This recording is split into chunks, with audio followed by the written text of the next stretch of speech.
Hi hello எல்லாம் எப்படி இருக்கீங்க? நல்லா இருக்கீங்களா? டுடே வந்து பார்த்தீங்கன்னா பாயாசம் செய்ய போகிறோம். ஓகேங்களா? நான் பாயாசம் வந்து செய்ய தெரியாதவங்க எல்லாருமே வந்து நான் செய்கிற மெத்தடில் வந்து ட்ரை பண்ணிங்கன்னா சூப்பராக வந்துடுங்க. ஓகேங்களா? நம்ம என்ன மிஸ்டேக் பண்ணாலுமே வந்து பேலன்ஸ் பண்ணிக்கலாம். ஓகேங்களா? அதுக்கு நான் கண்டுபிடிச்சிருக்கிற ஒரு என்ன சொல்கிறது ஆயுதம் தாங்க இந்த மில்க் மேடு. ஓகேங்களா? மில்க் மேட் ஆட் பண்ணால் வந்து ரொம்ப தண்ணியாக வச்சிட்டாலும் என்ன ஆகிடும், கெட்டியாகிடும்.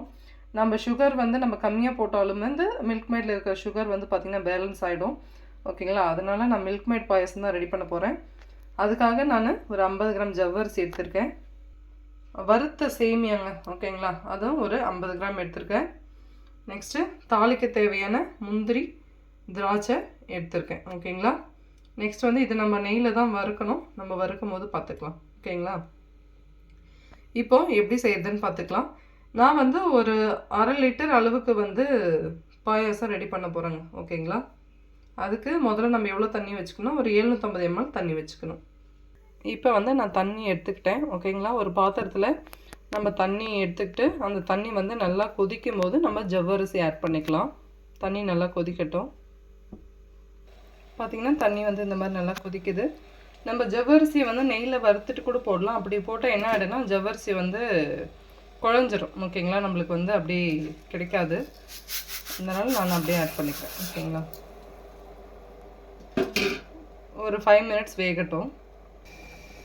இப்போ பார்த்தீங்கன்னா ஜவ்வரிசி வந்து வெந்துருச்சு. இந்த ஸ்டேஜ்லேயே ஓகேங்களா ஜவ்வரிசி பார்த்துக்கோங்க.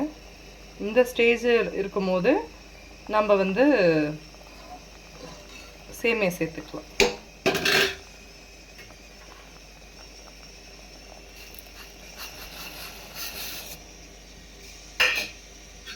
கலக்கி விடணுங்க, இல்லைன்னா அடி பிடிச்சிடும். அப்படியே கீழே அடி பிடிச்சிடும்.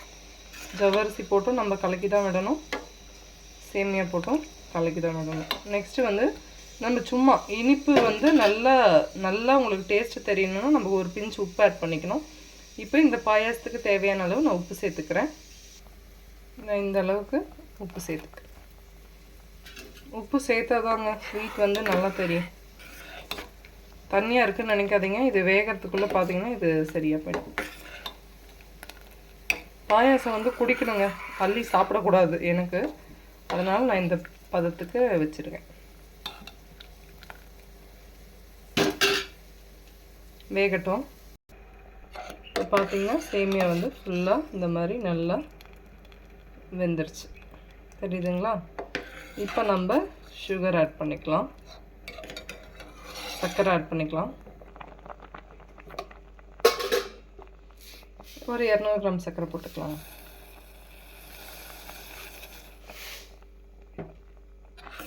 சர்க்கரை போட்டோடனே இந்த மாதிரி கிளறி விட்டுட்டு சர்க்கரை சுகர் வந்து பார்த்திங்கன்னா உடனே நம்மளுக்கு கரைஞ்சிரும்.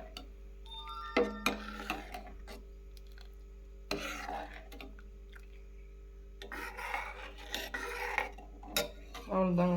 மில்க் மைடு ஊற்றும் போது வந்து பார்த்திங்கன்னா சிம்மில் வச்சுக்கணுங்க, இல்லைனா மில்க் மைடு வந்து அடி பிடிச்சிடும். இப்போது மில்க் மைடு ஆட் பண்ணிக்கலாம். மில்க் மைடு வந்து சேர்த்த பிறகு இந்த பாயாசம் பார்த்திங்களா எப்படி இருக்குது பாருங்கள். குடிக்கும்போது அப்படி இருக்குங்க, சூப்பராக இருக்குங்க. பால் பாயாசம்லாம் வந்து ஊரம் தள்ளுற அளவுக்கு இருக்கும். ஏன்னா நாங்கள்லாம் வந்து ஃப்ரெஷர். ஓகேங்களா? நாங்கள் வந்து பாயாசத்துக்கெல்லாம் ரொம்ப புதுசு. எங்களை மாதிரி புதுசாக பாயாசம் செய்கிறவங்களுக்கு தாங்க நான் சொல்கிறது இது. ஓகேங்களா? நீங்கள் ஏற்கனவே நிறைய வெரைட்டியில் வந்து நிறைய பேர் பாயாசம் செய்வீங்க.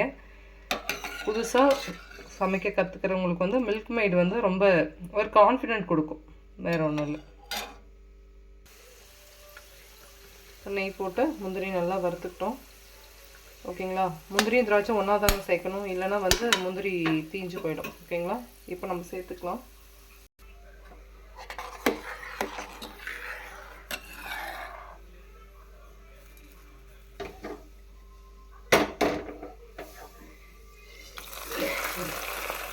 அந்த நெய்யோடு சேர்த்துக்கலாம்.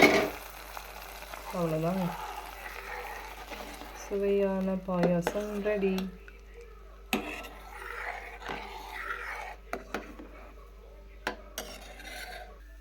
அவ்வளோதாங்க, சுவையான பாயாசம் ரெடி. இந்த வீடியோ பிடிச்சிருந்தா மறக்காமல் லைக் பண்ணுங்கள், ஷேர் பண்ணுங்கள், சப்ஸ்கிரைப் பண்ணுங்கள்.